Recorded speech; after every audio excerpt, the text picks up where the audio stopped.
Pop Funko vinyls are expensive. Was this included in the text?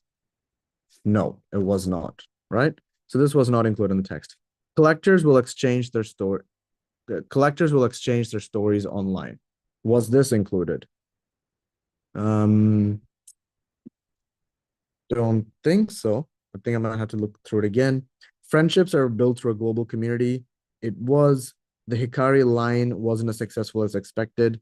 No, I think all it says was that the Hikari line was with the Hikari line, Funko added another assembly of adorable collections to adorn your desk.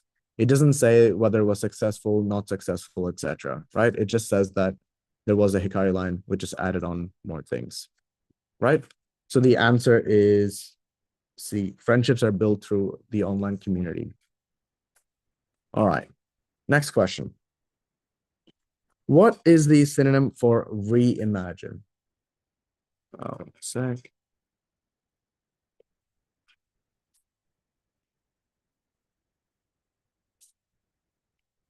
Okay. Synonym for reimagine. So we all know what imagine is, right? Imagine is to think of something. Reimagine is to rethink something. So to give an example, um, Tesla, Tesla made us reimagine what a car could be like. Most of us thought about cars as things that are, filled with petrol. We drive one place to another, things like that. Tesla's made us think of cars as these huge computers or like these toys that you can drive around, right? With all these features inside, and you charge them overnight, things like that. So, looking at these, options, retrospect. The word retrospect means looking back in time, right? When you look back in time, what something could mean, right? Sorry, how something could be. Now, retrospect is not the same as reimagine. So you usually would use the word retrospect when you say something like, "Oh yeah, when I think back about something, when I think back about something, I think that I should not have done that, or I should have done this." Right? In retrospect, I could have been nice. I could have been better. Revolutionary, revolutionary is something that completely transforms something. Just because you reimagine something doesn't mean that's revolutionary as well. Recombine doesn't make much sense. Recombine, you mixing things together again. So the final answer is, as Keshav correctly said to me, is rethink, right?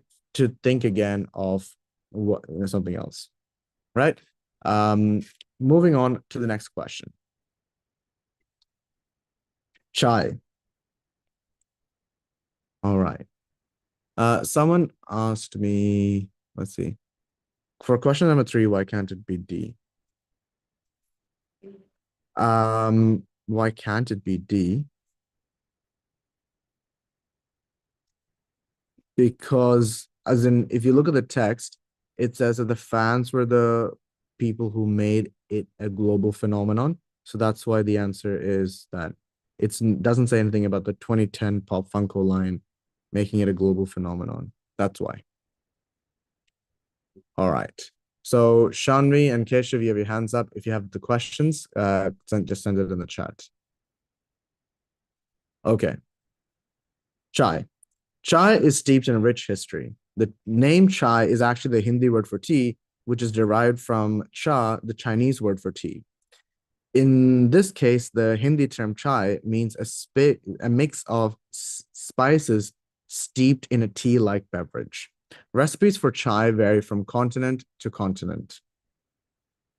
Sorry, I missed that. I misread that. Across continents, cultures, towns, and families.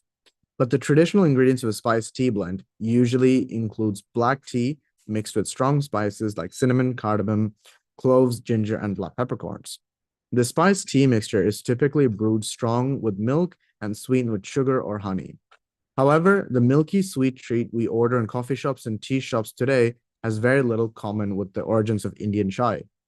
Legend has it that the origin of chai dates back more than 5,000 years, when a king in what is now India ordered a healing spiced beverage to be created for use in Ayurveda, a traditional medicinal practice in which herbs and spices are used for healing. The heat from the ginger and black pepper was believed to stimulate digestion, and the antiseptic properties in cloves were thought to help relieve pain. Cardamom was used as a mood elevator, and cinnamon supported circulation, respiratory function, and star anise was known to freshen breath. Right? So Rohan, please stay muted. There's noise coming through. As the healing beverage spread across India, a wide variety of spices were used to prepare the drink, depending on the region of the continent or even the neighborhood where the beverage was being made. Believe it or not, original versions of masala chai or spice tea contained no actual Camellia sinensis tea leaves. All right. Sorry, Rohan. You're going to the waiting list. Oh, I think that was another one of those fake kids.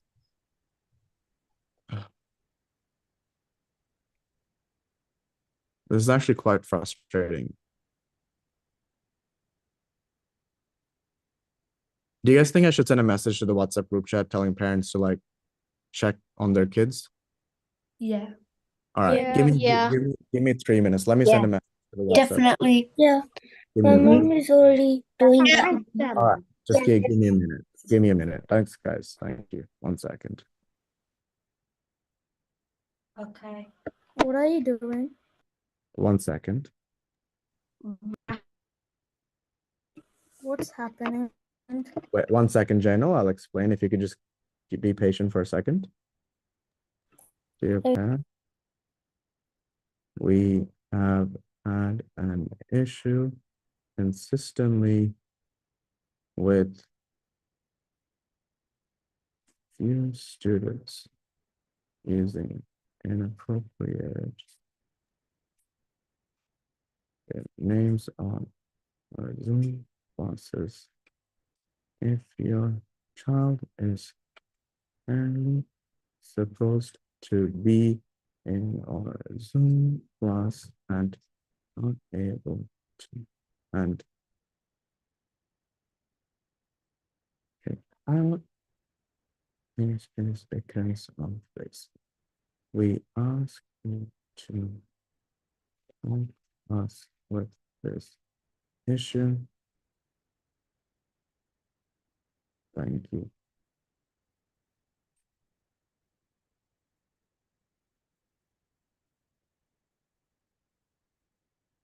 All right. So let's continue. Tea plant variety was discovered in India and cultivated by the British, who ruled the subcontinent and had an insatiable desire for strong black tea with milk and sugar. Since traditional chai beverages can vary from town to town and family to family, there is no one recipe that defines chai. But the beverage typically consists of these ingredients: tea, milk, spices, and sweetener, right? So, Aryan, as I mentioned, if you have a question, just send it in the chat. I'll try to answer it later. All right. So, question number 7, chai. Chai is steeped in a deep history. All right. So what is that? What is that? Details of the origin of chai, hints at chai's history, a play on words, plays with words associated to history. So, well, first of all, let's try to figure out what a play on words is, right? Play on words is usually like, you know, those puns you hear about, such like in this is a very obvious example, steeped. If you guys know what steeped is, it's basically when, you know, when you make tea, when you put tea, your tea leaves or your tea bag in hot water, that's called steeping the tea, right? But the other meaning of the word steeped is that it's immersed in something, right? So if you say, you know, I don't understand why you want to record this meeting locally. It's being recorded onto YouTube. You can watch it later. But if you keep sending me these requests, it's disrupting my class. So could you guys not send these requests through? So I'm going to deny that, Ayan. Okay. So, as I was saying, so steeped in rich history, it literally just means that, you know, you could use it in the sense that something has been immersed in that for a long time. Or if you want to say, let me think of an example. The economy of Western Australia is steeped in a rich history of mining, I guess, or the history. For example, recently I went to San Francisco, right? The culture of like San Francisco is steeped in a rich history of its Latin American immigrants, right? It just means that it's surrounded by or immersed in. So in this context, it is a play on words, yeah. It hints, I mean, it doesn't hint at the history of chai, because it is talking about the history of chai. But what it's really saying is that it's a play on words associated with history. It's connecting both, right? Someone said, doesn't steep mean like steep hill? Yeah, so that's the word steep itself. That's what that means. Yeah. All right. Question number 8. Does chai belong to one culture? So, yes, it has an Indian heritage before all else. The text doesn't really say that, so you can't really say that's the answer. No, chai is composed of two words from, oh, that says from, not form, from two different cultures. And that is correct. It says that chai is from the Chinese word for tea, cha, and then the Hindi word for tea. So it is these two cultures coming together, right? Yes, it was cultivated by the British. No, just because they planted it doesn't mean that it belongs to them. No, chai recipes vary from family to family, maybe, but family, just because your family is different from my family doesn't mean that our families have individual cultures, right? So the cultures are usually things like, for example, like within countries, if you look at like Western Australia and then Melbourne, for example, very different cultures, or Queensland and Sydney, very different cultures, right? Especially like if you go to like the outback and stuff or regional towns. That's cultures. Cultures are a huge group of people. So the answer is B. It is no, because it's composed of two words from two different cultures, which means that it did not belong to a specific group. It came from different, cultures, which is from the Chinese and from the Indians. Each spice in chai has a purpose, adds a certain flavor, balances the tea, can be used in other dishes. Okay. It doesn't say much about the flavor. It doesn't tell us anything about balancing of the flavor. Can be used in other dishes. Sure, the spices can be used in other dishes, but I don't think that's what it is. It has a purpose, right? It tells us that cinnamon is good for circulatory health. Star anise is for fresh breath, and so on and so forth. So each of them have a purpose. So the answer is A. Chai was originally what? Sorry, one sec.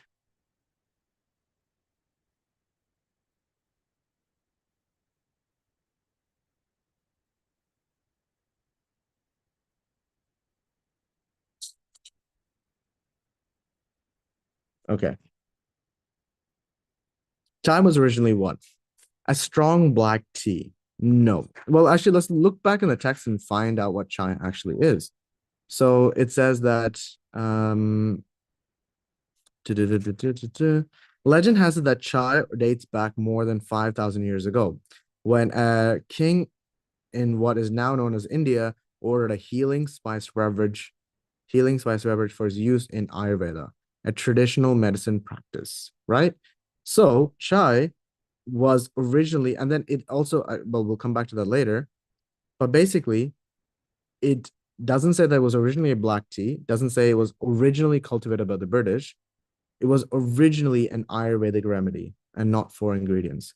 And the reason we know it's an Ayurvedic remedy is not only because it says that here, but again, the word is focused on is originally. And if you were to look at it here, let's see.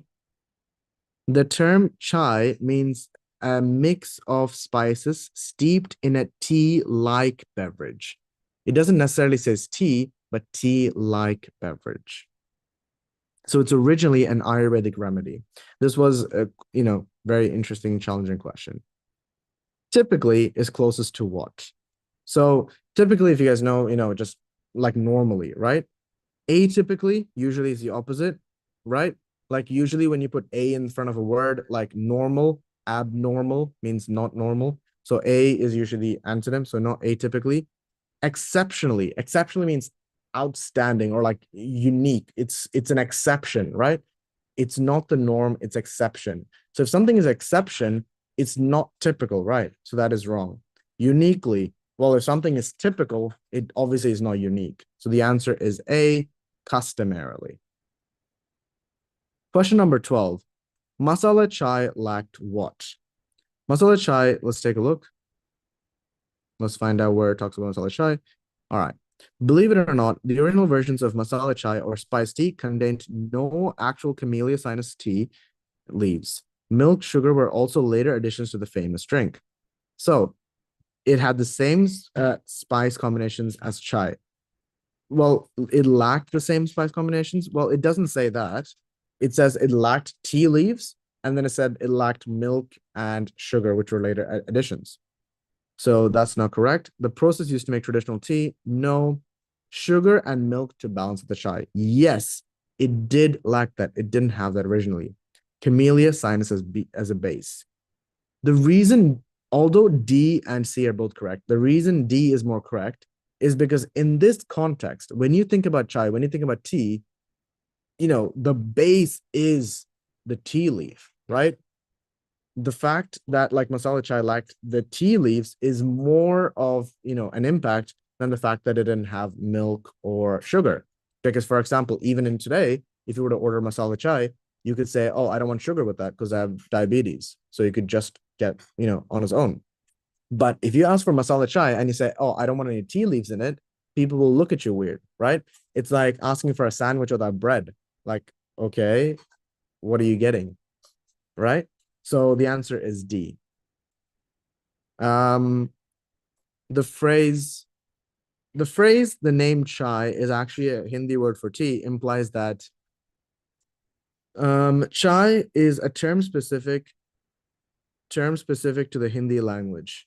No, well, I mean, it's specific to Hindi language. I would disagree because it says that here that it comes from the word cha, which is a Chinese word for tea. The word chai has its roots in both Hindi and Chinese languages. Yes, it does. Chai is a misnomer for the spice beverage in English-speaking country. Misnomer is usually, I think the word means it's like a misconception. Let me actually search up the exact definition so I don't give you the wrong answer. Misnomer. So misnomer, the actual definition is a wrong or inaccurate name or description. So as I mentioned, like a misconception, something you think is one thing, but it's not. Well, chai is not a misnomer for the spice beverage in English-speaking countries. The beverage called chai is simply tea in Hindi and Chinese. No, it's not. And the reason is in Chinese, chai is not tea. Cha is tea, right? It's like, for example, in England, tea is tea, but then in French, I think it's te, like that. I don't know if it's got the inflection, but it's like te. All right, so the answer is B. And also, it's not D because it said the beverage called chai in English. In English, it's called tea, Oh, and yeah. chai, it's called in Hindi. Good spot. Good spot. The And practice in Italian, it's also te. nice. Yeah, so I think here's a fun fact. When tea was transported through land, right? Through land, like actual land, it's a variation of the word cha, chai, etc. But whenever tea went through the world through a ship, through the sea, it has te, tea, that sort of, variation. So fun fact about that.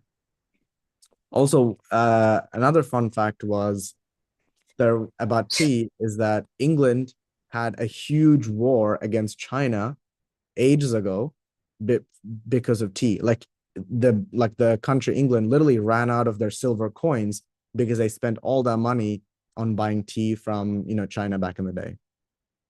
So another fun fact there. All right. Oh, and then one last fun fact. Did you guys know that tea was never grown in India? Like tea was actually specific to China itself. So the English, they had a spy, I think it was a monk, I don't know who it was, but they had this one man who went into China, who disguised himself, stole a tea plant, brought it to India, and planted the first tea leaves, I think, in northeast India. And then they planted it all throughout India and then made India into a tea plantation and then Sri Lanka into a tea plantation and then a few other British colonies. That's another fun fact about tea.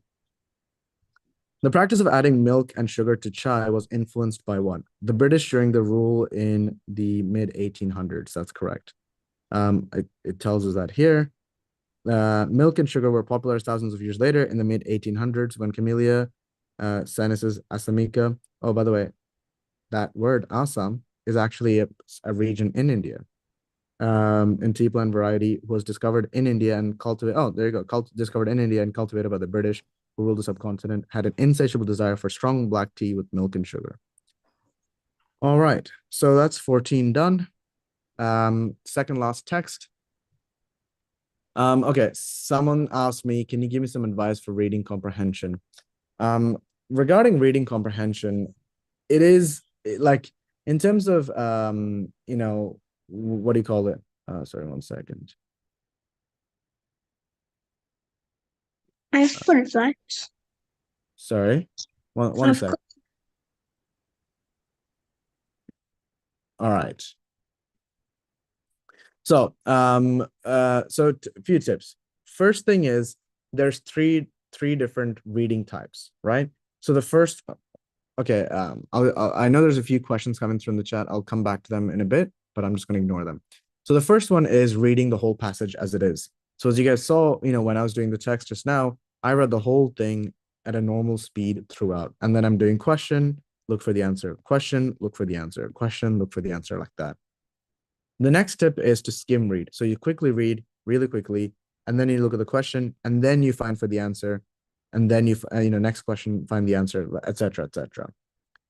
By reading it throughout, just like that, the problem is it's slower, but the benefit is you get full context. You usually don't miss anything. Skim reading, the benefit is obviously you save a lot of time, but the downside is you might miss a specific bit of context, right? There might be, for example, in this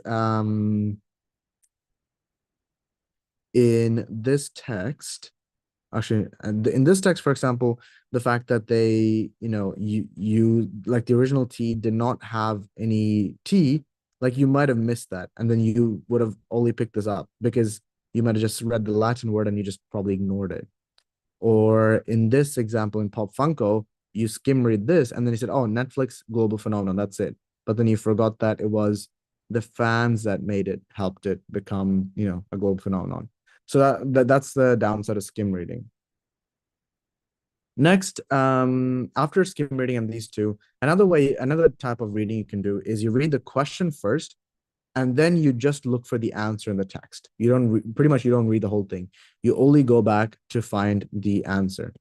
That's another way. That Now, was the advice my teacher gave me for reading comprehension. Yeah, like, I mean, that's fine. The only problem is, for example, you might read something. So for example, let's just say, like, if I were to reorganize these questions, and the question was, let's just say this question number 12 was the first question, right? And then as you're reading it, you say, okay, tea is what? A Hindi word for tea, and then it's a Chinese word for tea, and it has cinnamon, blah, blah, blah, blah, blah, blah, blah, blah. And when you read masala chai, you'll say, okay, what did it lack? You know, you would miss this part, because I feel like the first thing you'll see might be, actually, in this case, it's fun. Oh, actually, the spiced mixed tea is brewed with milk, sugar, sweetened with blah, blah, blah, blah. Maybe you might, I don't know, you might miss something. What I'm saying is, if you do that method, right, the problem is you might read something here, which was then recorrected at the, you know, that was changed later on in the text. And because of that, it's you might there is a risk of, you know, missing out later context. Personally, I prefer to read the whole passage first and then go back and answer the questions. But, you know, my friend, he was also a tutor at Loyola. His name's Henry. Henry likes to skim read. And then I've had other tutors who, for example, my mom, she liked to do questions first, answers, you know, and then text later. So it really depends on the individual. What I would recommend is do a lot of practice tests and see which one you're most comfortable with, which one you're able to get the most questions correct, or, you know, the fastest, and that way, you know, you will know which one works best for you. But I wouldn't just do that one time. Like, you wouldn't do it for a single test and then you say, all right, this is what I'm going to do. try it out for a lot of different reading comprehension things and then see which one works for you. For my mock test, I did like a lot of I did like different strategies for so for the first Mm-hmm. So passage wait, I did Minal, sorry, I'm so sorry to stop you, Minal, but again, I can't take just, I'm not allowing students just to unmute and then speak. If there is a question or if anything you want to share, just send it in the chat, okay?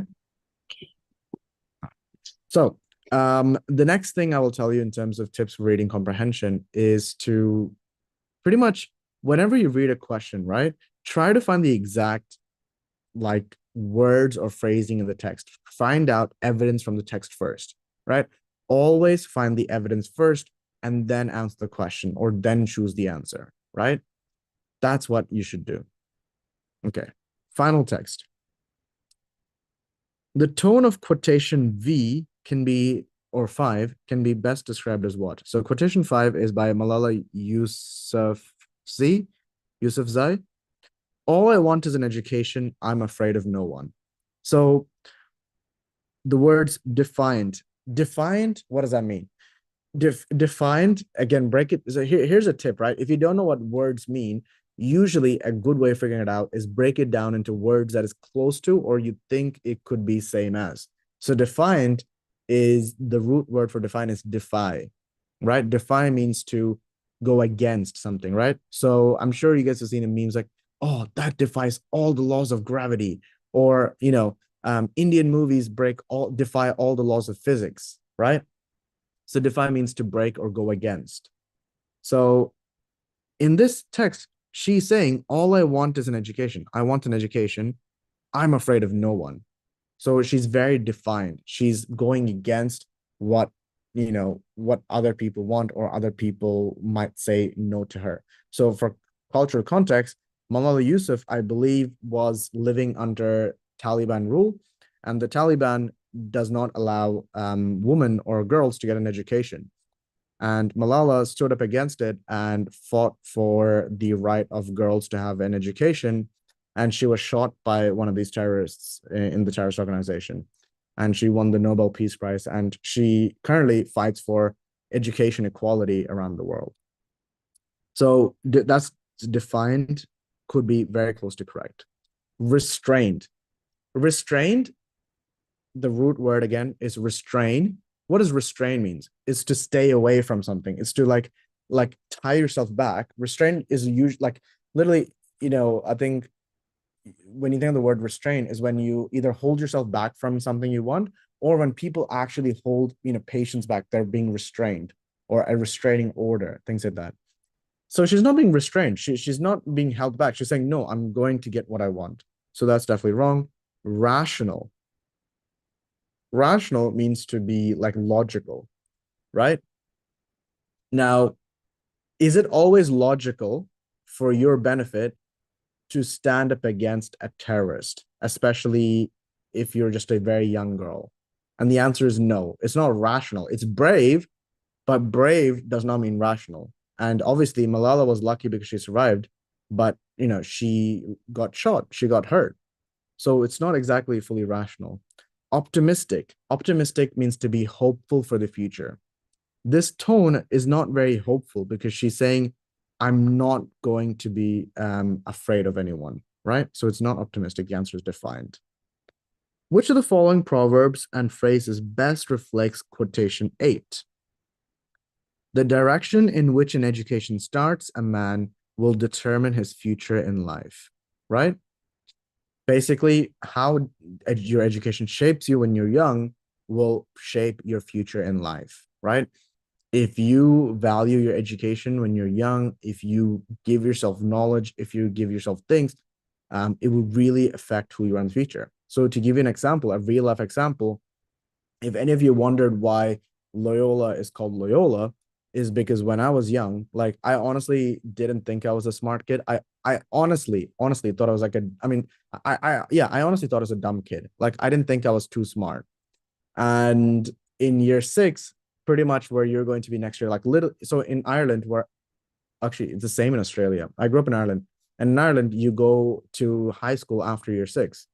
And in year 6, as I was going to go to high school, I really didn't care too much about studying. I cared about playing soccer and playing on my Xbox. I really didn't have anything going for me. Like I didn't think I was good at soccer. I wasn't good at studying particularly. I wasn't good at, public speaking. There wasn't anything about me that was like unusually good.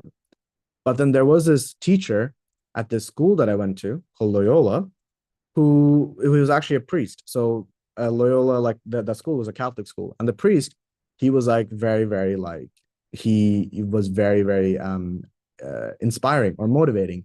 Like he told me, hey, you should sign up for debating. And I had never done debating or public speaking before, but I signed up and they chose me as the debate captain for my team. Again, we were really, really bad looking back. But then that experience made me think that, oh yeah, I'm someone who could do debating. I can do public speaking. And then he told me to, for example, read books. And then he told me that I should look into philosophy, like learn about philosophy. And all these sort of things really shaped me. And pretty much like in year 12, when I was graduating, I studied philosophy. I did a lot of public speaking. Like in my resume, it was, like when I was applying for scholarships, I did a lot of public speaking. I like represented Australia at one point for the United Nations Youth Speaking Competition, things like that. And then, led into all these things. So the small thing about that priest inspiring me led me into doing really well in year 12, succeeding with a scholarship and other things like that. And then now I run a tutoring company named after that school, Loyola, right? So, it just says that the direction or like how the education you get when you're young really determines your future and where you go in the future in life. So looking at the Proverbs, a bird in hand is worth two in the bush. That is definitely incorrect. What this word literally means is that, it's better to have one sure thing, which is a bird in your hand, than there's being two birds in the bush. And what this really means is that if there's two birds in the bush, like so sometimes if you're walking with a bird in your hand and you see two birds in the bush, you're like, oh, okay, I'll let go of this bird because I can grab these two birds in the bush. But the two birds in the bush, you're not sure if you're going to get it or not. So the one in your hand is worth more than the two in the bush. Look before you leap, before you jump, look where you're jumping to, right? A chain is only strong as its weakest link. So basically, if you like pretty much in life or in everything in a team or something like that, right? Like if you're playing a team sport, your team is literally only as good as the weakest player in your team. Because even if your team is really, really good, but then one defender is really bad, or your goalkeeper is really bad, the other team will keep scoring goals, right? So it's saying that you're only as good as your biggest weakness, right? So, you're pretty much your biggest weakness. So that's where you need to focus yourself on. The child is the father of the man. What this is basically saying is that your childhood or the things you do as a child shapes who you are as an adult, right? So the child is father of the man is closest to the direction in which an education starts a man will determine his future. So your beginning will determine your end. Question number 17. Which of the quotations convey the same meaning as the phrase, today's learners, tomorrow's leaders? What was 16? 16, the answer is D. All right, let's see. Melvin. So yeah, Aaron and Jayshan, could you guys send your questions in the chat? Oh wait, no. It's not like a question. Yep. Question. I just. So this class is going to 7 o'clock, right? Yes. Yeah. Well, if we don't finish earlier than that, then yes, it will end at 7. Okay, thank you. Okay. Okay. So question number 17. Today's learners, tomorrow's leaders. So take a look at the quotations. The closest one is the philosophy of the schoolroom. The philosophy of the schoolroom is in one generation will become the philosophy of the government in the next. So basically the ideas or the thoughts that are taught in a schoolroom today in this generation will become the philosophy of the country or the ideas that a country is shaped by in the future. So for example, this is a really good example. Like when I was young, like my generation, like does anyone know what my generation is called? Like you guys have heard of boomers, right? Generation G Z or Gen Yeah, X? you've heard of boomers, you've heard of Gen X, Gen Z. Gen Z. Gen Gen- Z, No. Generation Alpha. millennials. Yeah, Gen Alpha. I think you guys are Gen Alpha. I'm Gen I Z. Yeah, Are we're you Gen sure? Z and Gen When did Alpha. Gen Z finish? No, because Gen Z is every generation up to 2012, 2013 is Gen Alpha. Yeah.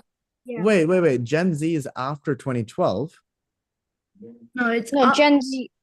Before Gen- 2012. Before 2012. Yeah. So it's from 1996 or 1997 till 2012 maybe, sure. It's Gen Z. So yeah, so I belong to Gen Z, right? And a fun fact about Gen Z is that Gen Z has the lowest smoking, like cigarette usage rates of all the generations before them. And the reason was when I was going through primary school and I was going through high school, there was a huge campaign against, smoking and cigarettes and things like that. And because of that, like the ideas that was taught to us when I was going through primary school led to my generation not wanting to smoke. But unfortunately, I think nowadays there's something that's very similar to smoking in a lot of your schools, which is Vaping. yeah, Vaping. it's really scary. Like I've seen, like because I teach a lot of kids. So many young, like when I was going through, like really, like when I was going through high school, nobody had access to cigarettes and nobody wanted to smoke. But nowadays, a lot of young kids, which is really scary, they are getting addicted because they end up vaping. But isn't Gen Alpha like, because everyone who's in Gen Alpha is at least 10 or less, and usually vaping starts in high school. So Yeah. So I mean, And- so for example, like as I mentioned, 1996, and it ends in 2012, right? So I'm talking more about like the later years. So the later end of Gen Z, sure, and then much later than that as well. But moving on. Question, sorry, and then moving on to the next. So the answer is quotation number 3, which is B. So 17, the answer is B.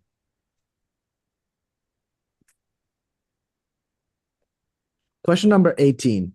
First person point of view is seen in which quotation? And the answer is V, because it's first person point of view, because they're using the word I, right? I did. That's first person point of view. Second person point of view is you. Third person point of view is they did, she did, he did, things like that. So the answer is quotation number 5, C. What was what was the answer of question 17 again? 17, it was B. The writer uses the writer who uses humor to convey his point is who?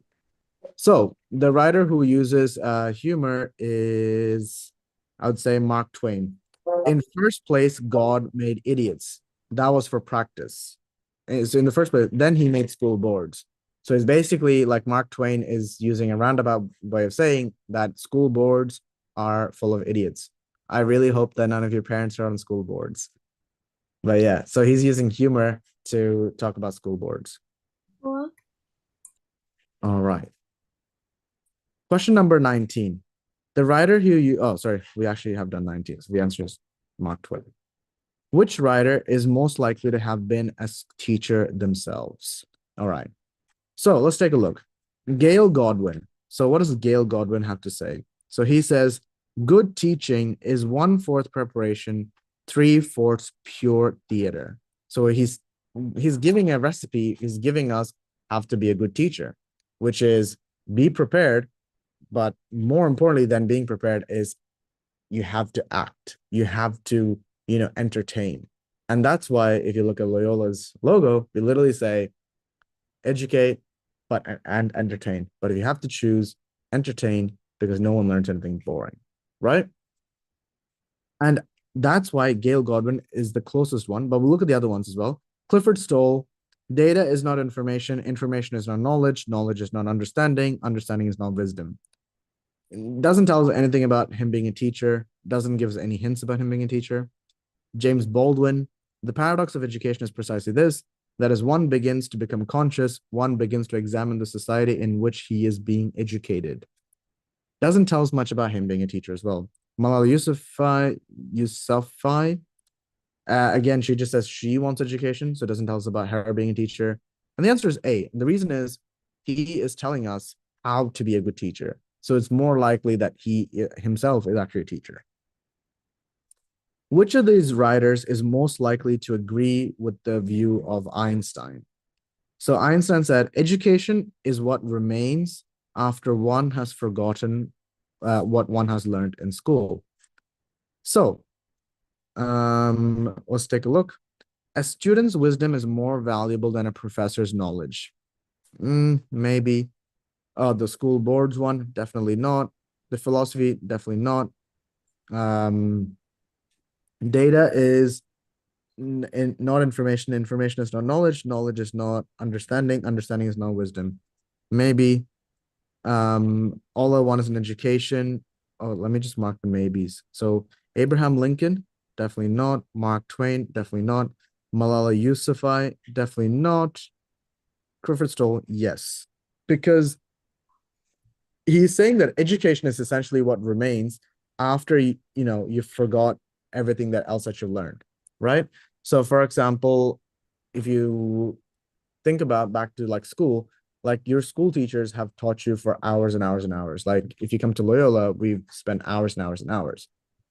What the education that you actually got is the things that you actually remember after you've forgotten everything. So 10 years later, when I see you guys and you tell me, oh yeah, Melvin, the only thing I remembered was you telling us when.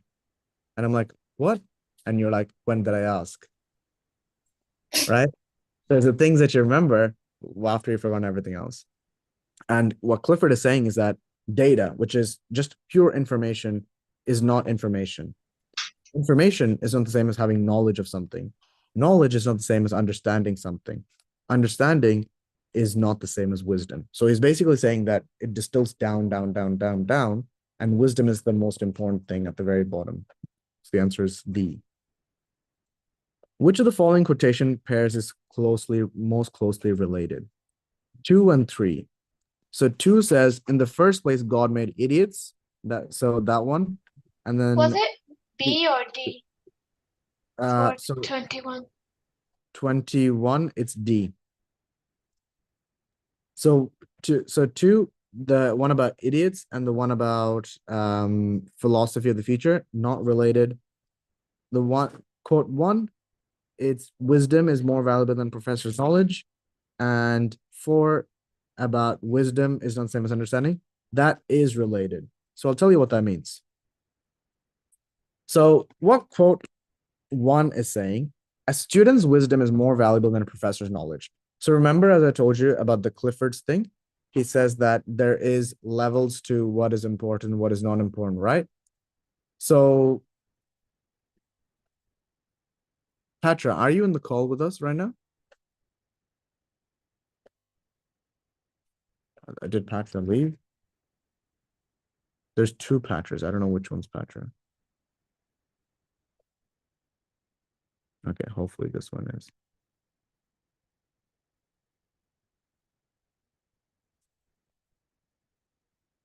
Okay, all right.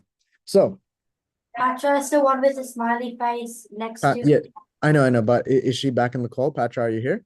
Yeah, she's here. Oh, Yeah, awesome. sorry, I Okay. just my laptop died and then I had to get back in. Were you using 2 different devices to try get in? Yeah, I was trying to get in with Ah, you. right, yeah. I thought someone else was using your fake name. No, that's okay. Sorry.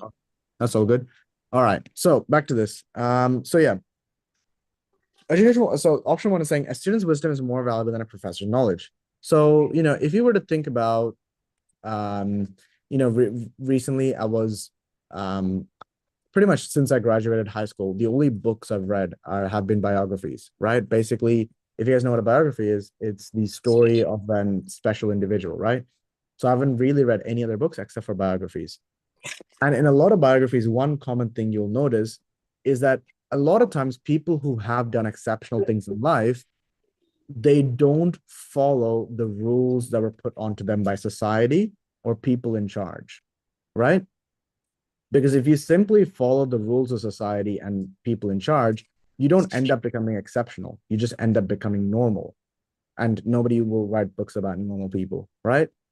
So in this case, what it's saying is that a student who has wisdom, a student who has the ability to think and make good decisions, right? The right decisions, is much better than a teacher who just has knowledge, right? And then option and quote 4 is the same because it's saying that, there's different levels of understanding or knowledge. So the answer is B is the correct one. As used in quotation, would you guys like me to break down these two quotes as well? Actually, let's just do it. Quote 5, I want education. Is that related to good teaching is theater? No, it's not related.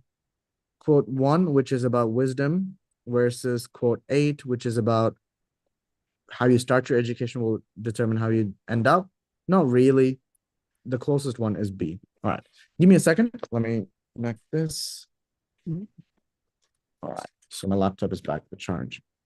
Okay. As used in quotation 6, the word paradox is most likely to mean what? So in quotation 6, it says, the paradox of education is precisely this, that as one begins to become conscious, one begins to examine the society in which he or she is being educated.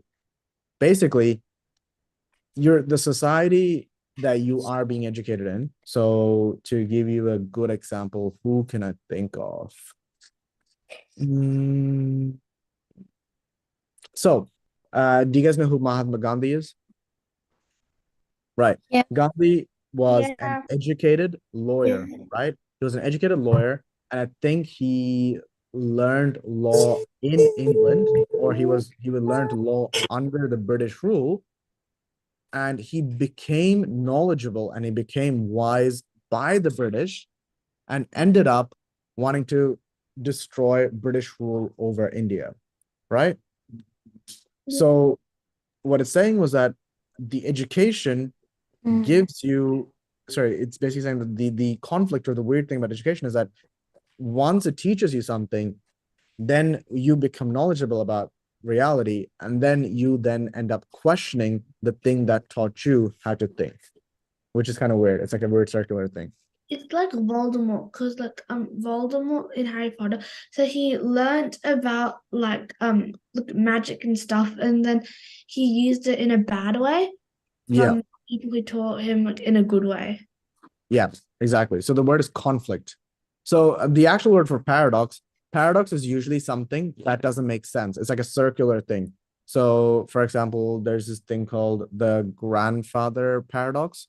It's kind of like, imagine you're sitting in your table right now. At the end of your Zoom call, a portal appears in your bedroom and your grandfather walks through. Your grandfather gives you a watch and tells you that young man gave him the watch when young man or young woman gave him the watch when he was a little boy. You then wear the watch, and then you grow older, and as you grow older, you develop a time machine. You use a time machine and you go back in time to when your grandfather was a young boy, and you give him your watch that your grandfather gave you. And the question is, whose watch is it? Is it your watch or is it your grandfather's watch? Because your grandfather gave it to you, but then you go back in time to give it to your grandfather when he's a child, and then your grandfather gets old and use the time machine to come back to the future to give you the watch. So it's like, whose watch is it? So that's a paradox. It's like a conflict. It doesn't make any sense, right? Question number 24. Clifford Stoll implies that what is the highest form of education? So Clifford Stoll, he says data is not information. So information is better than data. No, information is not knowledge. So knowledge is more than information. No, understanding is more than knowledge, and wisdom is more than understanding. So the highest form of education is wisdom. The answer is D, 24D. All right, we'll do these two more texts and then I'll give you your break. Based on this given quotation, which of the following statements is most likely to have been made by Plato? So Plato's the guy who says that, your education that you start off with will determine your future. Formal education will make you a living. Self-education will make you a fortune. Maybe. Education is the foundation upon which we build our future. Definitely. Education is a weapon whose effects depend on who holds it in his hands and at whom it is aimed at. Don't think so. If I start anew to strip away what I had, if I decide to start anew to strip away what I had been taught, no, not really. So the answer is B. And 26, the word theater in quotation number 7 most likely means what? So he says that good teaching is 1/4 preparation, 3/4 pure theater. It is acting. Sorry, acting, right? Like a performance, right? So for example, when I'm teaching you guys, when I'm teaching you in the class or in the Zoom class, there's a certain level of performance to keep you guys entertained. All right. So it is 6:05. I'll give you guys your 5-minute break. I need to go take a break as well. So I won't be here taking any answers over the call. So please stay muted because it is recorded. So I will know if you didn't follow the instructions. Come back at 6:10 and then we'll resume the session. All right. 6:10. Sorry, not 6:10, 6:10.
All right. All right. Welcome back, everyone. Let's get started. Our final text. A mummy can be described as what? The answer is, well, I mean, let's actually look at the text. A mummy is a person or an animal whose body has been dried or otherwise preserved after death. And the answer is here, an animal or human that's been preserved after death. Which is false. Oil was used to dissolve organs. Pets were also mummified. Mummy medicine contained bitumen. Egypt's climate made mummification easier.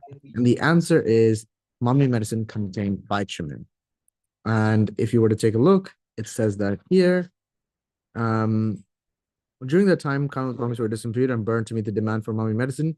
The intersect for mummies as medicine was based on the supposed theory that mummies contained bitumen.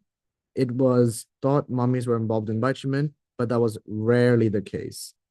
So mummy medicine contained bitumen. That is incorrect. Which of the following was not included? Mummification varies between cultures. That was included. Aboriginal mummies practice Australian Aboriginals practice mummifications. That is included. Powdered mummies were an effective medicine. That was, you wouldn't say effective medicine because it doesn't say it was effective, but it tells us that they used powdered mummies. But powdered mummies were popular in 1927. That is incorrect. And that is incorrect because it says that it was only discovered in 1927 by the Royal Society of Medicine that powdered mummies were popular between the 12th and 17th century. So way back, not nowadays, right? So the answer is D. D was not included. Disentombed is closest to what? Well, let's break it down. Tombed is basically like a grave. So opposite of, agree, opposite of agree is disagree, right? So disentombed, Jal, making the duck faces with her cousin, is opposite of being put in a tomb, right? And bury is putting in a tomb, so it's wrong. Conceal is to hide, that's wrong. Immerse is to go into something, so that's wrong.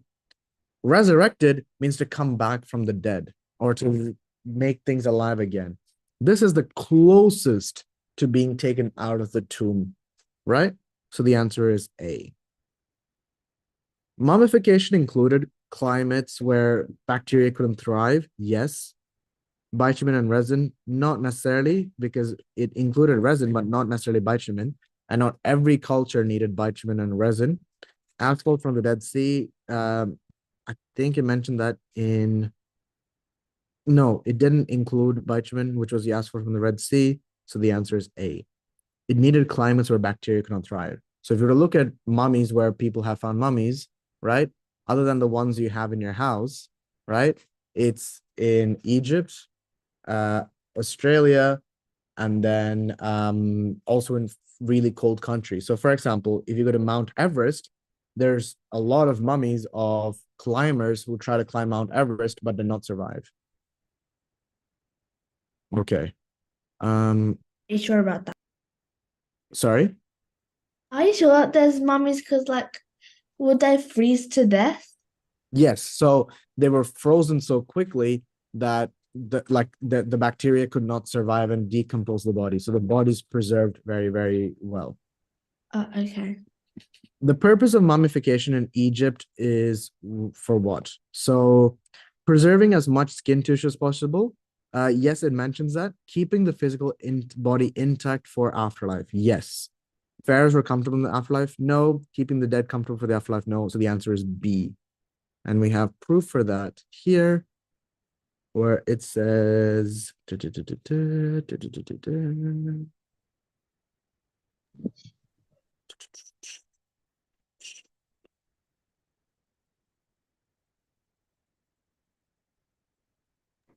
Who's on my way?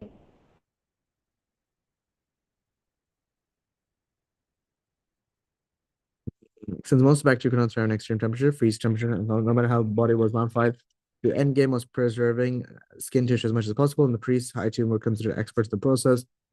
dryad and mummify a corpse, but the Egyptian routines use a more elaborate process to ensure the dead safe passage.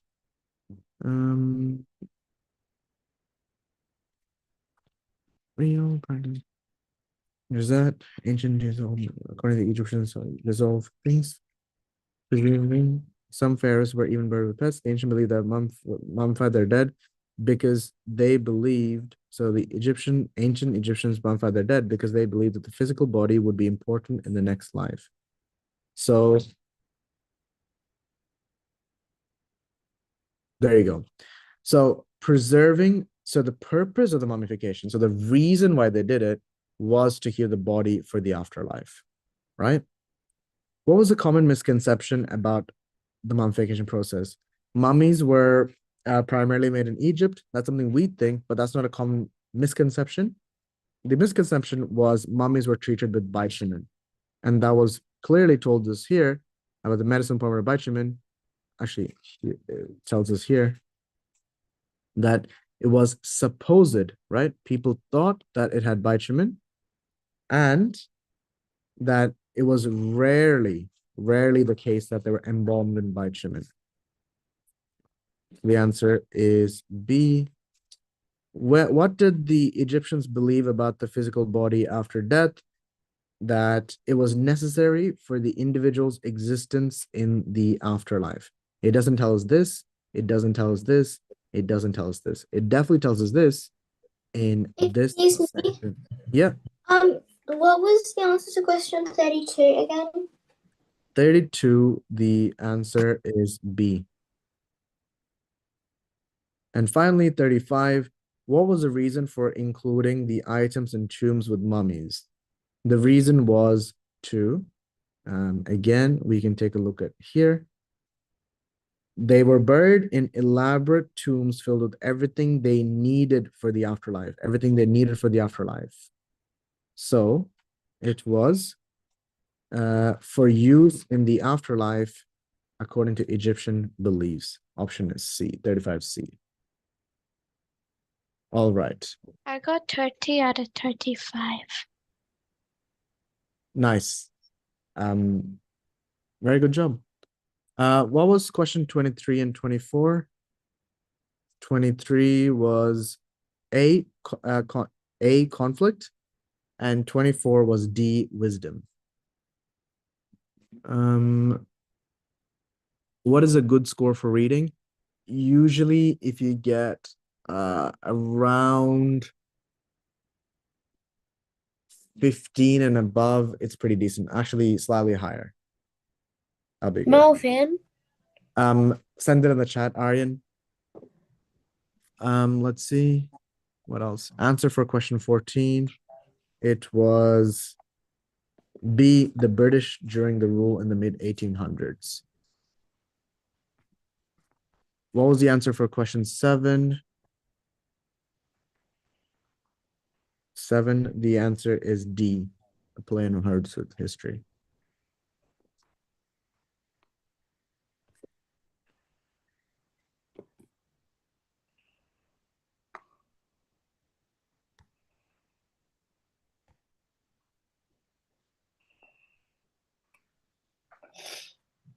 Okay, let's move on to abstract reasoning now.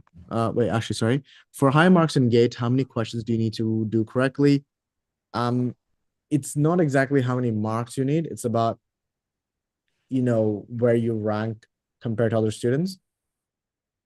In Loyola, if you get a mark above 24, 25, you're doing pretty good.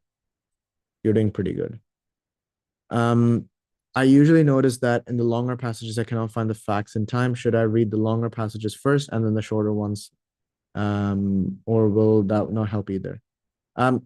Personally, what I would recommend is, for example, in this text, right? In this test, education quotes, it was only like a few lines. And for the few lines, you had question 15 till 26. You had about 11 questions for just a few of these things, right? But then for Pop Fungo, which was page and like more than a half a page, you only had 6 questions, right?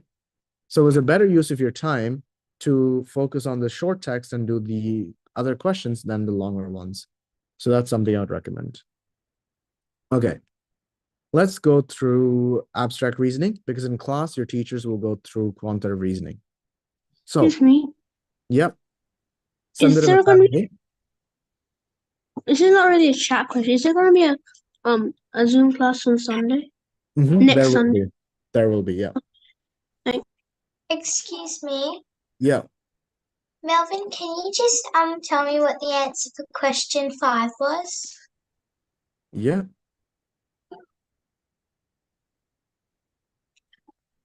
Five was C.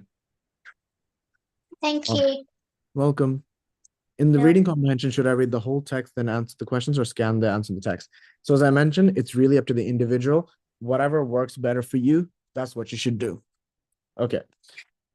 Let's take a look at abstract reasoning. So abstract reasoning, question number 1. So this question, this one is another example of those questions where as soon as you see this, you should see that the colors are moving through the different places. So it's just a color movement question. So here you start off with, let's just follow any one of the colors, any random colors. You start off with black, it goes down here 1, then it goes up here, then it goes to the background, and then what happens? So to show you, what I will do is, again, I'm going to draw a map, right? Who would have thought that Melvin's going to draw another map? And I'm going to draw 1, 2, 3, 4, 5, and the background, obviously. And I'm going to start off with black. So I'll say this is 1, goes here 2, goes here 3, goes here 4 to the background. And then I'm going to come back here. The stripes, I'm going to use the stripe as the background image. From the background, it goes down here. So 3, 4, 5, 6, and then it continues. So the pattern is it goes 1, 2, 3, 4, 5, 6, and back again, right? So with that, now with that knowledge that we have, we know that the checkered here has to go down. So the answer can't be D or C. We know that the striped here has to go up here. So we know the answer can't be B. So the answer has to be A, right? The answer has to be A. Whenever you get one of these questions, this is how you should break it down, right? If you got a bit confused, this class is being recorded on YouTube. I would recommend going back and watching that, especially once you get the answer key. So you look at the answer key and rewatch the section, and hopefully that might help. Melvin, Yes, Shanvi. Again, Shanvi, as I've mentioned multiple times, if you have a question, send it in the chat, because if I let everyone unmute and speak, it will just become chaos. So send it in the chat, and when I get time, I'm happy to answer your question. I'm sorry, it's not really a question, but can you go through question 1 again? Because I went to the toilet. I can't do that, Shanvi, because it's unfair for the rest of the students, but it is being recorded, so you can watch it later. So question number 2, let's take a look. So here we have the arrow that's moving around, and then we have a bunch of colors that are changing as well. Interesting. So let's start off with the arrow itself. So the arrow is going in 4 different directions. So we're going to do a 4-sided map, right? So that looks like this. The arrow starts off here 1, it goes here 2, goes here 3, goes here 4. Guess what? This does not help at all, right? It's just going up, down, up, down, up, down. The only thing that's going to help is that we know the next one has to be down, so it can't be B. All right, so now we're back to the next thing, which is finding out how the colors move. Now, at first, when I looked at this, I thought, oh dear, this is going to be hard, because the black is here, then it disappears, but it comes back here and here. Well, the pattern is actually the black goes across by 1, the arrow deletes it, and then it goes down by 1, it appears, and it goes down by 1, it's here, so the black should go across by 1. Okay, if I follow that, that would get rid of C, and that would leave me with A and D. Let's see if it makes sense for the other colors as well. The stripe goes across by 1. Oh yeah, it gets deleted. Goes up by 1. It's back again. Goes up by 1. Oh, there you go. It's there again. So the next one, the stripe should be in the middle. Oh yeah, that's in D, C, B. So, but it's not an A. So cross out A and we're left with D. So to recap, the arrow goes down, up, down, up, down, up. All the colors are just going clockwise by one each time. Right, so that's pretty easy. Excuse me, Melvin. So again, Matuli, as I mentioned, I'm not taking any questions or any comments over unmute. If you have a question, send it in the chat. If it is an important question or it's relevant for the class, I'm happy to answer straight away. Otherwise, if I get time later, I'll answer it. So for example, if you ask questions like, hey, is my mark good? Is my mark bad? I'm not going to be answering that. It's not really relevant. But then if you ask, for example, it's very specific questions like, hey, I saw this other pattern, or do we have mock exam next week? We don't have mock exam next week. We'll be going through the mock exam next week, right? So I'm answering a question like that. Okay. Question number 3. So question number 3, at first, the first thing you'll think about when you see this is, oh yeah, Roman numerals, this must be a number pattern. And when you do that, you realize very quickly it doesn't make any sense. XV1 is 16, XX is 20, IX is 9, and L is 50. There is no clear pattern to 16, 20, 9, and 50. The pattern is actually the number of straight lines, I believe. So let's see. 1, 2, 3, 4, 5 straight lines.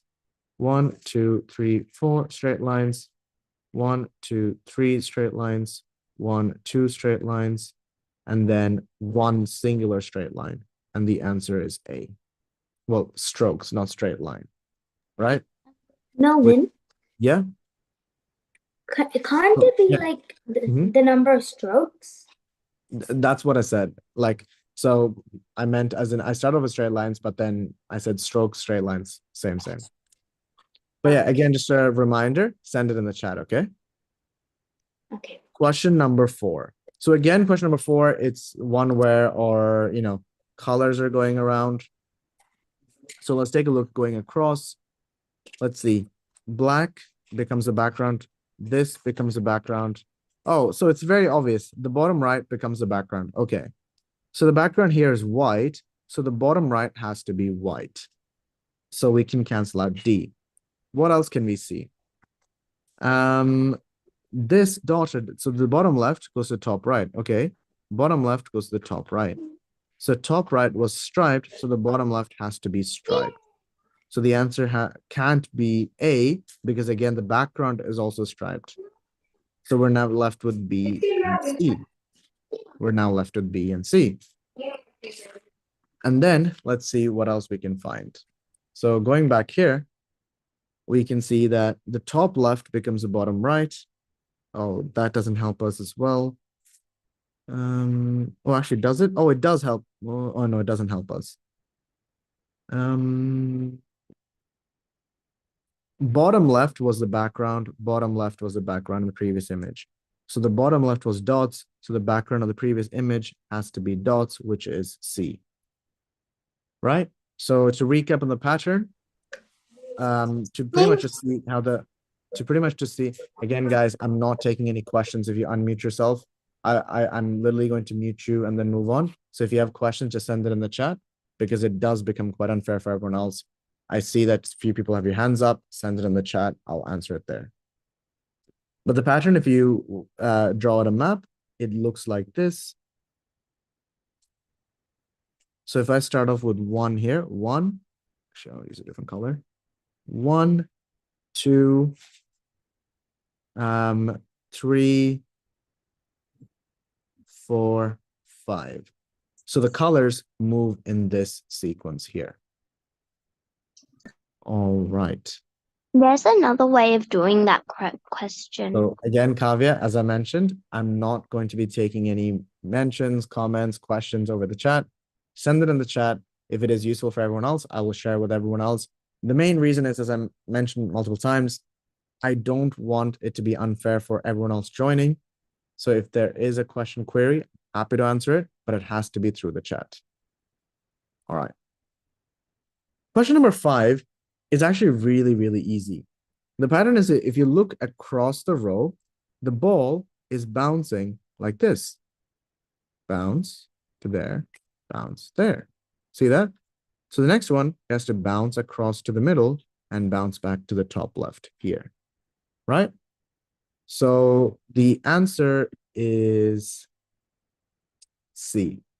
All right, so someone asked me a very good question in the chat. For question number 3, how do you know if it is a number of straight lines or the number of strokes? All right.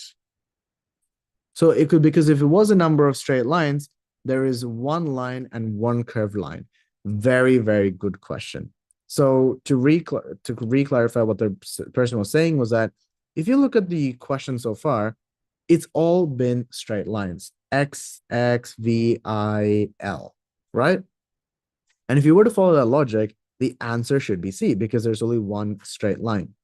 Now, the reason we switched to strokes, Andrew, is because although in this, right, we only have straight lines throughout, and you can go on that, it could also make sense for if it was strokes. And to kind of show you what I mean by that is that, let's just say our metric is that it can only be one stroke. Actually, that wouldn't work, what I was going to say. The reason, Andrew, honestly, is just that C is more simple. Because D is more of a technical answer where you have, oh yeah, this is one straight line and this is one curved line. And if you were to follow the strokes as a reasoning, it would make sense for everything else. And A makes sense as well. Now, in a question, so I think about 2-3 weeks ago, a few parents came up to one of our tutors at Pira Waters, and they asked, hey, you know, in abstract reasoning, there's multiple answers that all make sense. Why is that? Why is it not only one answer? And the reason there's not only one answer is because Andrew just pointed out another explanation for C, right? And that is also a fair point that could be said. And I think someone else also shouted out earlier when I was saying straight lines, I think it was Kashika. She said that it could be strokes. The human brain is a very powerful, like, pattern finding machine, right? The human brain loves to find patterns or things. And to give an example of that, last week we had a question where we had a circle and then we had, I think, a semicircle like this. Sorry, I think we had a semicircle. Like, how was it drawn again? Actually, I'll just open up the question.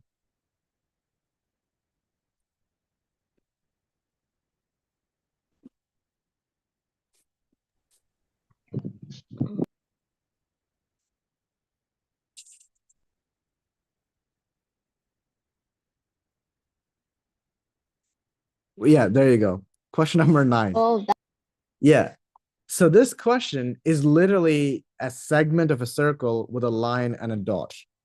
But the human brain, when it looks at it, what did you guys think it looked like? Angles.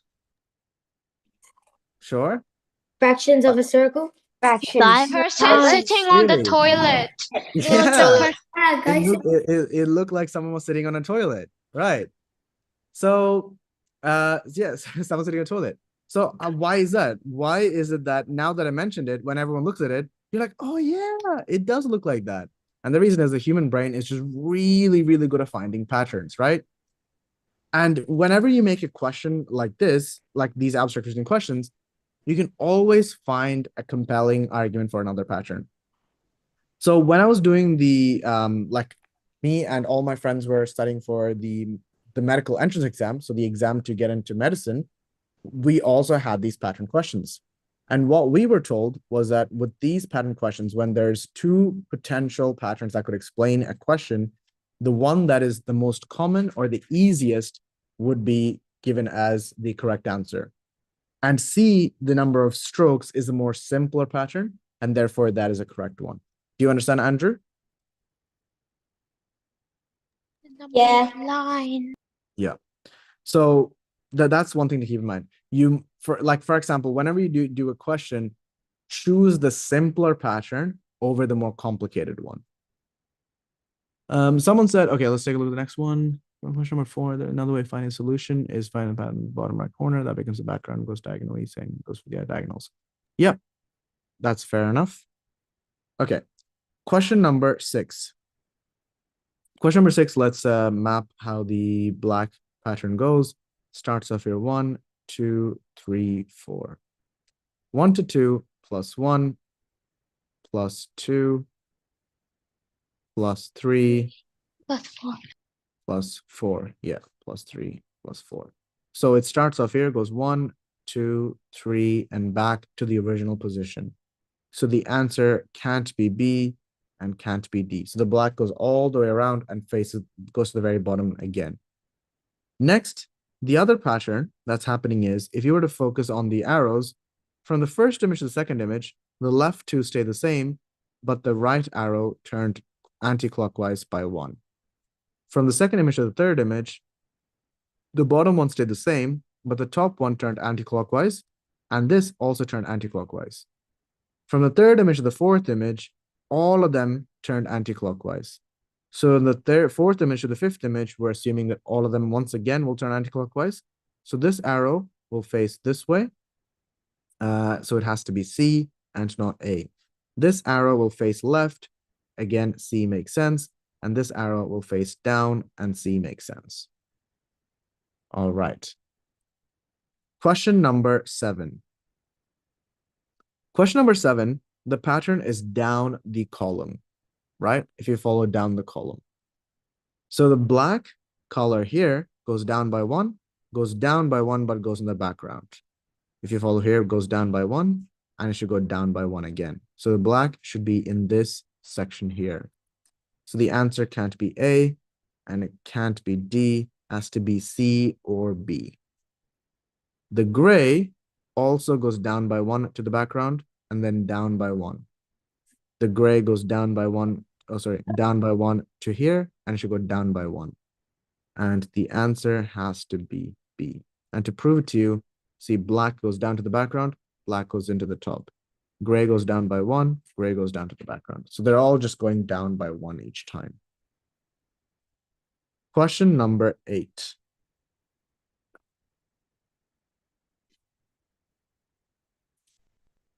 So I got a question in the chat. Very good. Thank you for sending it in the chat. That there could be a black square here. And yes, you're correct. There is a black semicircle there. But the reason D is wrong is because there's 2 black. The background is black, and then this is also black. We've never seen the color happen twice in the same image. So that's why it can't be D. D. Question number 8. For this question, the pattern is, if you look across the row and if you look down the column, there should always be 1 icon that should be there in each. There should be 3 of each in each row. So for example, if you look down the column, there's heart, heart, heart, right? If you look across, there should be triangle, triangle, triangle. If you look down, there should be star, star, star. If you look across, there is circle, circle, circle. If you look across, there is square, square, and there should be a square in the last image. So B can't be the right answer. And then if you look down the column, there is a diamond, and there should be 1 more diamond. So the answer is D. All right. So basically, each of the thing has to have 1 diamond and 1 square. Question number 9. So question number 9, there is 4 features. So we have 2 dots, 1 inside dot, 1 outside dot. Then we have a gray color and then a check mark color. So let's map one at a time to solve it.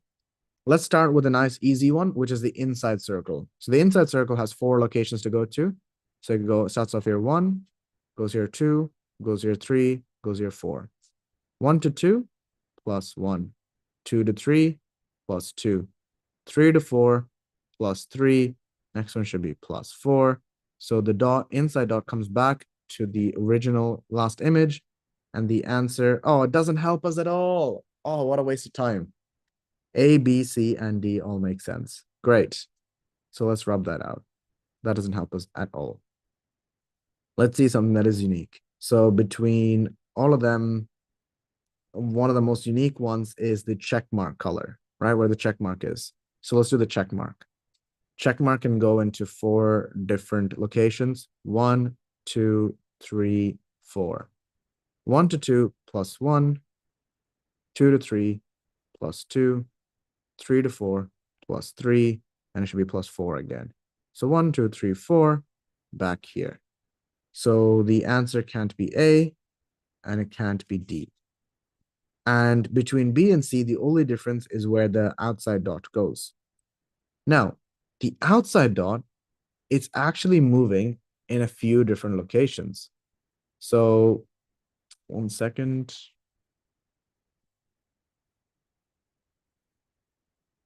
Okay. So the outside dot, the way it's moving is it starts off in this corner and then it goes 1, 2 to this location here. And then it just goes 1 to here. So it's counting each corner as one location. So there is a total of 1, 2, 3, 4, 5, 6, 7, 8. It's an 8-sided map. And the map looks kind of like, let's just say this. Like this. So it starts off here 1, goes here 2, goes here 3, goes here 4. 1 to 2 plus 2. 2 to 3 plus 1. 3 to 4 plus 2. 4 to 5 plus 1. So the answer is C, not B. So it just goes plus 1 to this corner here. All right.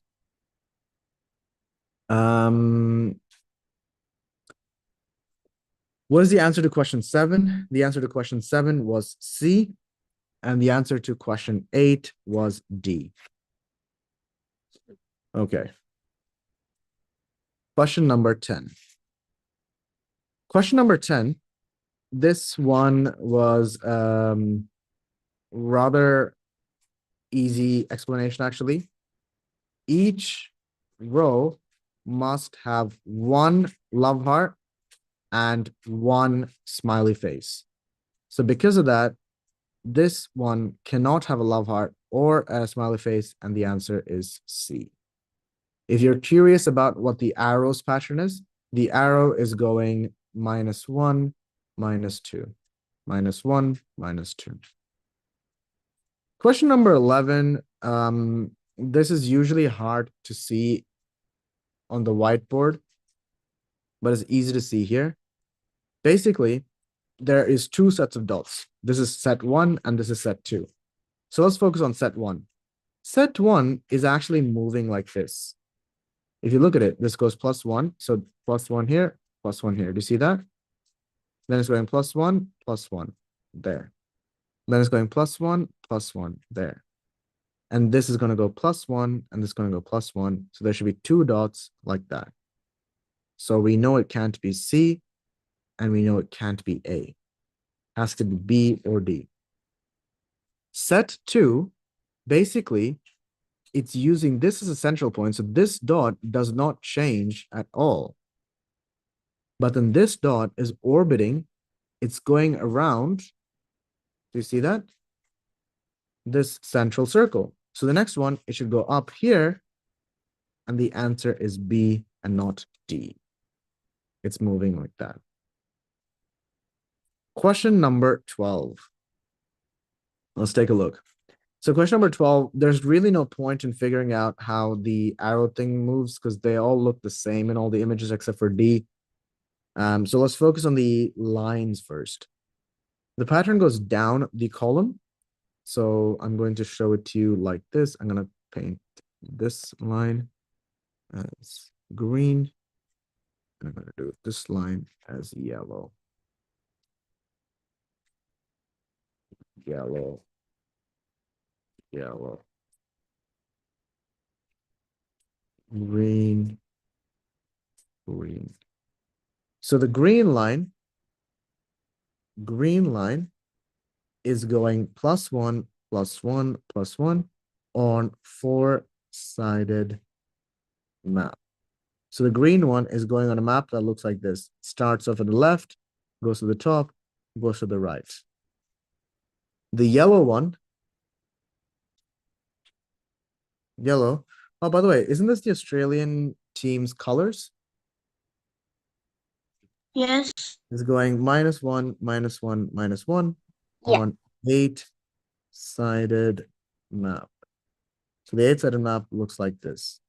So it starts off here 1, goes here 2, goes here 3, -1 each time. So since we know that then this is the yellow line, and then this is the green line. So this is the green line. So in the next image, it should go -1 there. So it can't be B, and it could be A, C, or D. And the yellow line, we know it has to go clockwise by 1 each time. So from there, it should go +1 here. So the answer is A. Oh, Different pattern. yeah, we need to figure out we actually need to figure out how the arrow thing moves, actually, because A and D have the exact same thing. So let's figure out how the arrow thing works. I'm looking down the column. It is going, well, it's going +1 for sure, as you can see. From this corner, it goes to this corner, and from this corner, it goes down here. So +1, +1. And as it's moving, as you can see, it faces here in the first image, faces right. Next image, it faces down, 2. Then it faces left, 3. So in the last image, it starts off facing left, then faces up, then it should face right. So the answer is A, not D, facing right. Did it Question? like row wise? Row wise, if you see a pattern, send it in the chat. Okay. Question number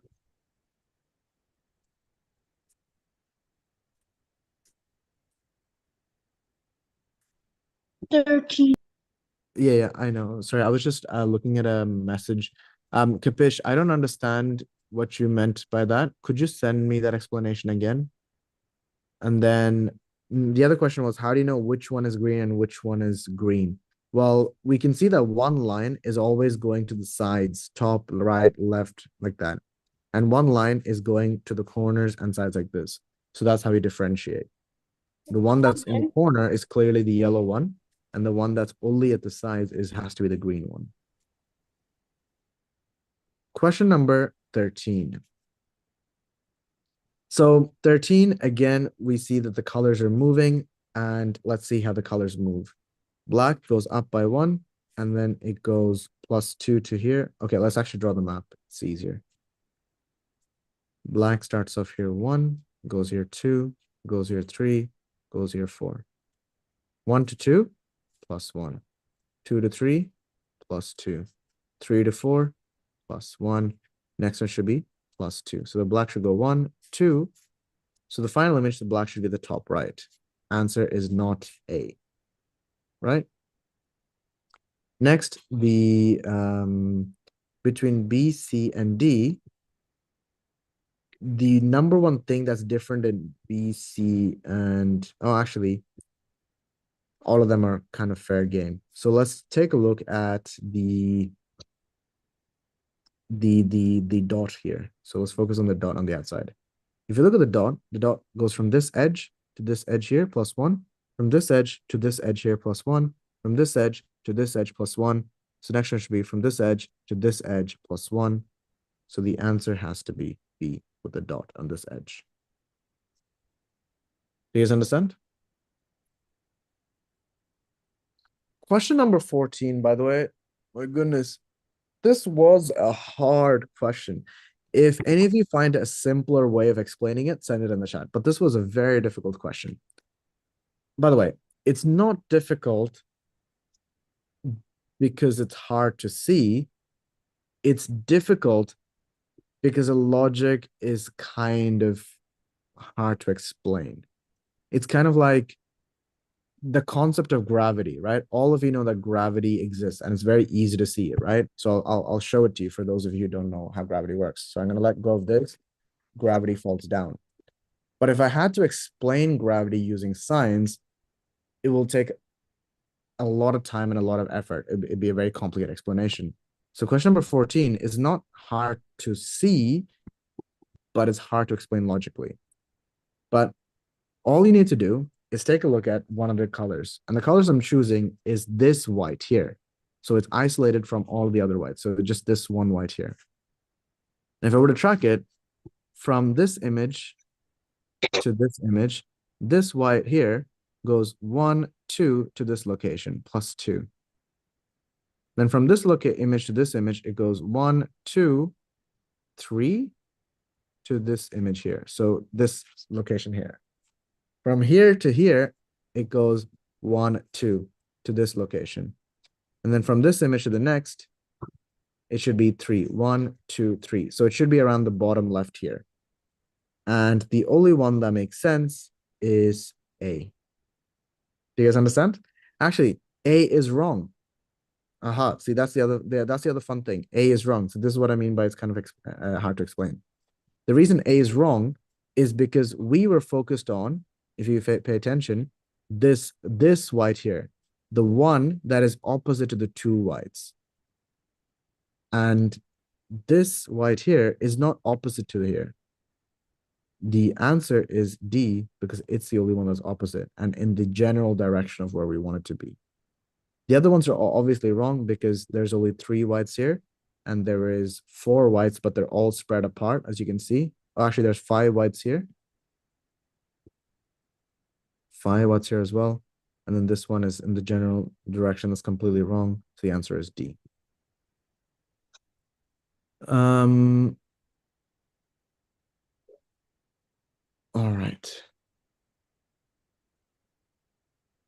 Question number 12, the answer was A. All right. Question number 15. 15. Yes. All right, one second. Let me just catch up on the chat.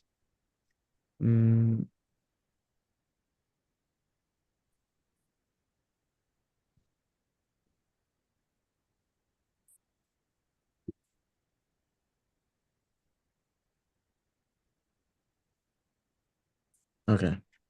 A few of you asked for answer for 13. The answer for 13 is B.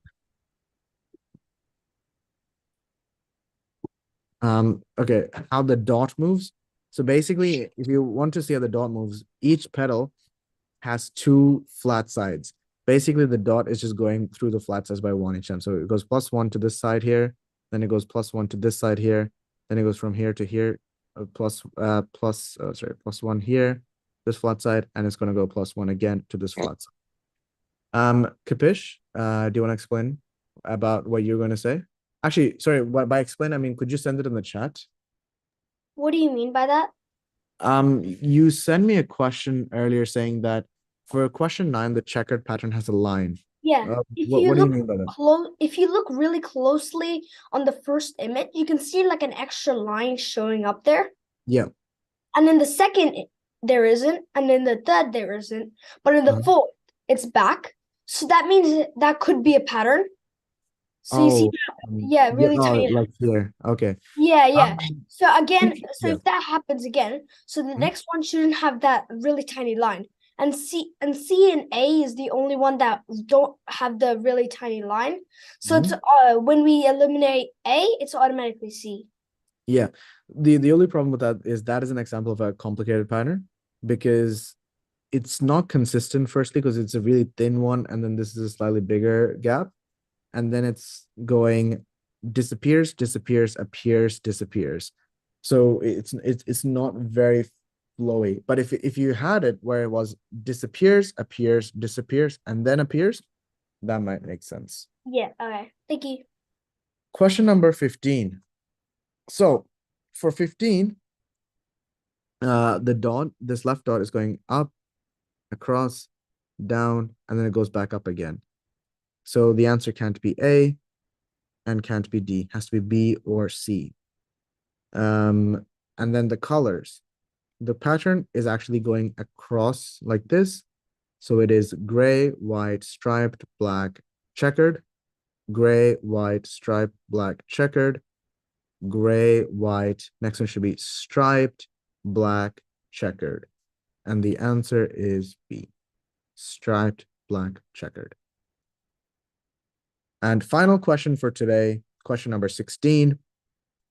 If you were to look across the row, you will see that it is black, black, white, black, white, striped, gray. Black, white, striped, gray. Black, next one should be white. Or another way of seeing it is diagonal black, diagonal gray, diagonal white. So, I mean, this doesn't really help us, but the answer is C, B, D.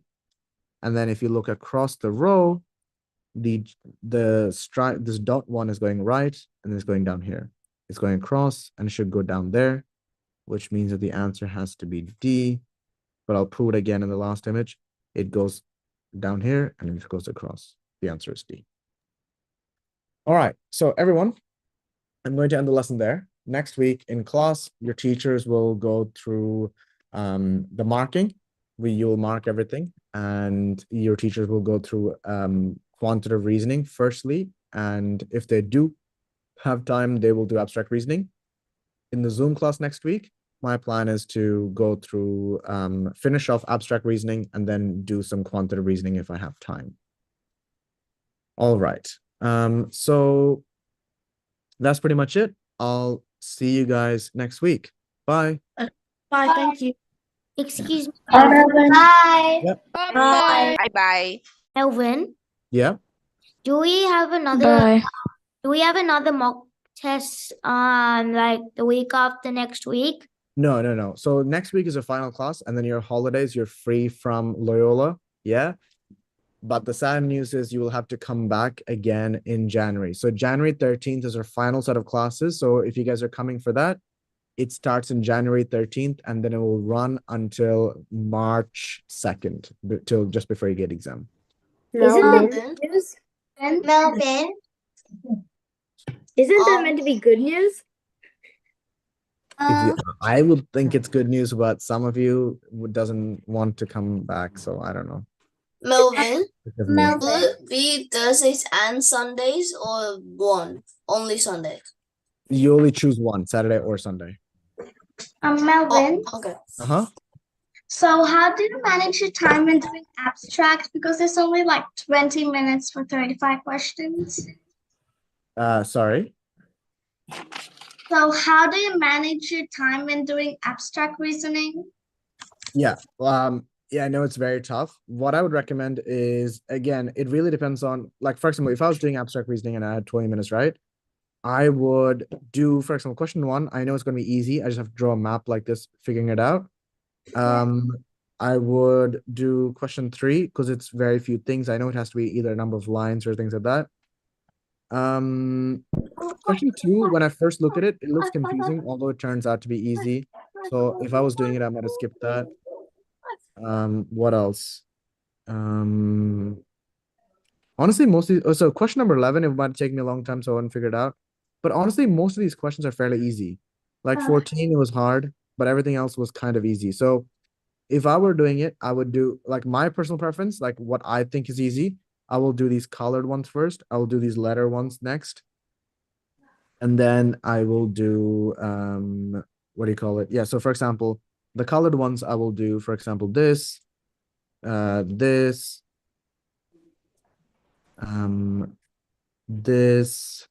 actually, that's not really a colored one. This one here, this one here, and then that's it. That's it. And then after that, I will do these ones, because they're look easier. Then I will look at, for example, stacking questions because I know they're kind of easier. And then I'll just basically work back from the easiest ones to the hardest ones. Melvin. Yeah. Melvin. Yeah. What's the answer to question 7? 7, it is C. Okay. Melvin, when we're doing the mock test next year in January, what time will it start on Sunday? It will be 10 o'clock. 10 o'clock. Okay. I don't have to wake up at 8:30.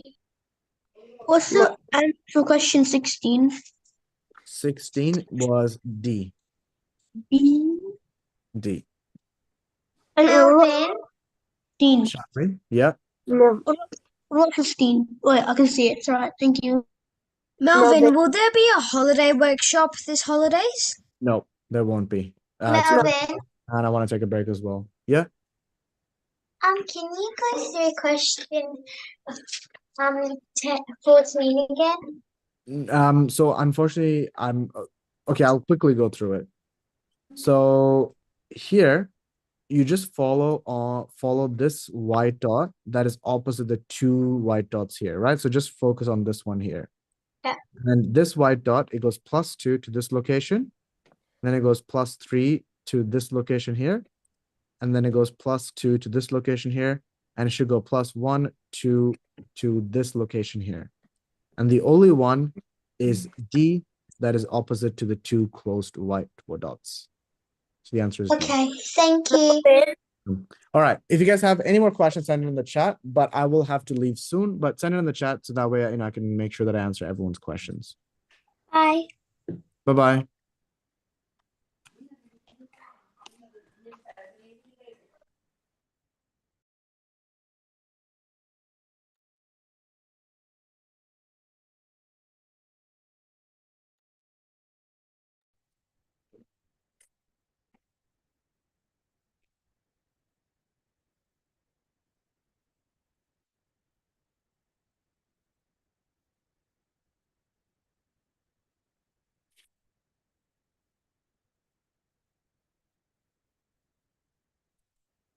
All right. I think